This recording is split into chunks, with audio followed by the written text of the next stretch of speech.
ज़िंदगी में कामयाब होना मुश्किल बात नहीं है। बस आपको सही समय पर सही फैसला लेना आना चाहिए। अगर आप अपनी ज़िंदगी में बहुत गलतियां कर चुके हैं और कामयाब नहीं हुए, तो मैं आपको एक कहानी सुनाता हूँ जिसमें आप फैसला लेने की ताकत को पहचानेंगे। एक गांव के चार नौजवान लड़के जो शहर जाकर पैसा कमाना चाहते थे। वो शहर में एक साल काम करते हैं और काफ़ी पैसा इकट्ठा कर लेते हैं और अपने गांव को वापस आ रहे होते हैं। चारों में से एक कहता है, दोस्तों, हमें अपना सारा धन एक जगह पर इकट्ठा करना चाहिए। इसे हमारा चारों का धन एक जगह रहेगा तो हमारे पैसे सुरक्षित रहेंगे। बाकी दोस्त उसकी बात में सहमत हो जाते हैं और एक ही जगह सारा धन इकट्ठा कर लेते हैं।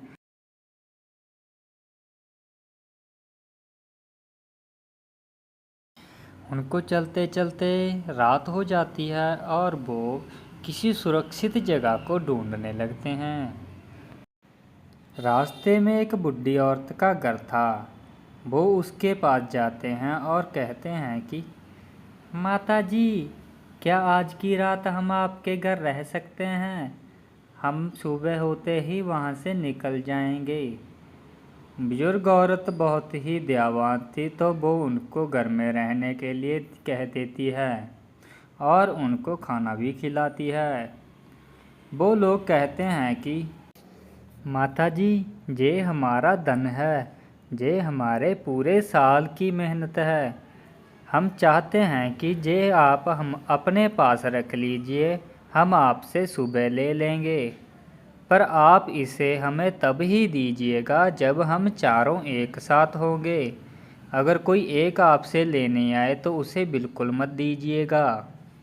ठीक है बेटा, मैंने वैसे भी जेदन करना क्या है, तुम्हें सुबह ही दे दूंगी। तुम मुझसे सुबह ले लेना चारों। इसके बाद वो चारों निश्चित होकर सो गए थे। अब सुबह हो चुकी थी और वो जाने के लिए तैयार थे। उनमें से एक के मन में बेईमानी आ जाती है। वो चाहता था कि वो सारा धन आप ही ले जाए। तो वो एक योजना तैयार करता है। वो कहता है कि दोस्तों, उस बुढ़ी औरत ने हमें खाना खिलाया है और रहने के लिए जगह भी दी है। क्या तुम लोग उसे ऐसे ही जाने दोगे? वो देखो, बुढ़ी औरत अकेले ही खेत में काम कर रही है। हमें उसकी सहायता करनी चाहिए। बोलो, सही कह रहा हूँ ना मैं? बाकी तीनों भी उसकी बात से सहमत हो जाते हैं और बुढ़ी औरत के पास जाते हैं और उसे खेत में जाकर कहते हैं कि आप चले जाइए, हम आपका काम कर देंगे, आप घर जाकर आराम कीजिए। काम करते करते काफ़ी समय हो चुका था तो बेईमान दोस्त कहता है कि मुझे बहुत प्यास लगी है, मैं पानी पीकर आ रहा हूँ। वो बुढ़ी औरत का दरवाज़ा खटखटाता है और बुढ़ी बाहर आती है और कहता है कि हम लोग जा रहे हैं। हम लोग जा रहे हैं माता जी, हमें हमारे पैसे दे दीजिए। पर मैं तो पैसे तभी दे सकती हूँ जब तुम लोग चारों एक साथ होगे। वो चालाक दोस्त तीनों की तरफ इशारा करता कहता है कि लाऊं। वो समझते हैं कि वो पानी लाने की बात कर रहा है और वो हाँ में सिर हिला देते हैं। बुढ़ी औरत को ऐसा लग रहा है कि वो हाँ कह रहे हैं, भी इनको पैसा दे दो और हम जा रहे हैं। बुढ़ी उस चालाक दोस्त को पैसे दे देती है और वो वहाँ से भाग जाता है। शाम होते ही वो तीनों लोग बुढ़ी औरत के पास आते हैं। वो हमारा चौथा दोस्त कहाँ है जो पानी पीने आया था माता जी? क्या वो पानी पीने आया था? वो तो कह रहा था कि हम जा रहे हैं, मुझे पैसे दे दो। और मैंने उसे पैसे दे दिए और वो वहाँ से चला गया। क्या आपने उसे हमारे पैसे दे दिए? हमने वैसे कहा तो था आपको कि जब तक हम चारों एक साथ नहीं होते आप किसी को मत पैसे देना। हमें तो हमारे पैसे चाहिए।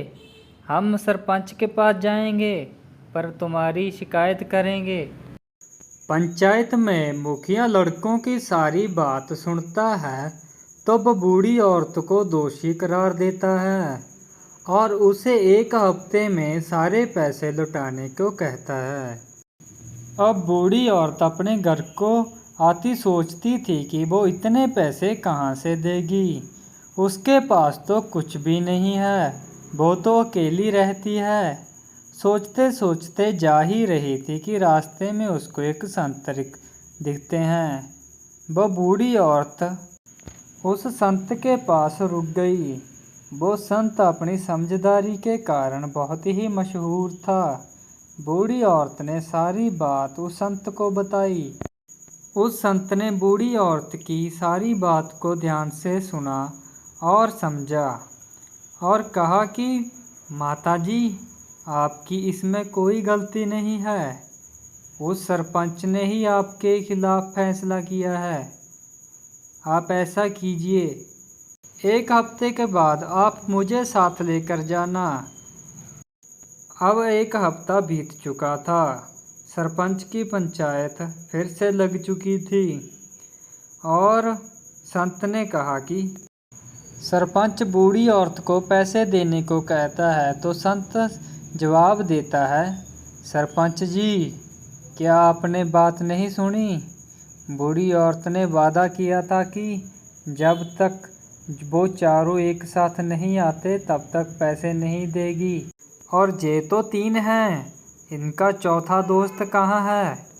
इनसे कहिए अपने चौथे दोस्त को लेकर आए और पैसे ले जाए। सरपंच संत की बात से सहमत हो गया। अब वो तो चौथे को ला नहीं सकते। गलती तो इन तीनों की ही है जो अपना धन किसी और के हाथ में दे दिया। बूढ़ी औरत को कोई पैसा नहीं देना पड़ा। उस संत ने सही फैसला लेकर बूढ़ी औरत को बचा लिया। अगर आप भी बात को ध्यान से सुनो, समझो और समझने के बाद फैसला लो तो आप सही फैसला ले सकते हैं।